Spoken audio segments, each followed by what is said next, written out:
How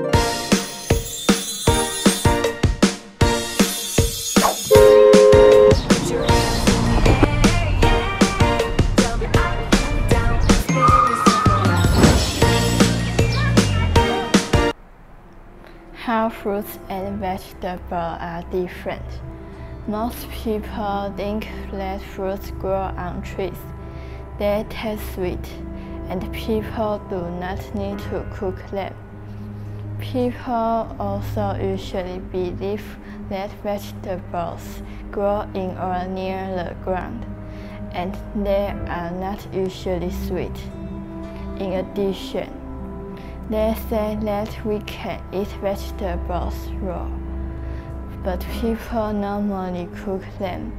Are these people correct? Not necessarily.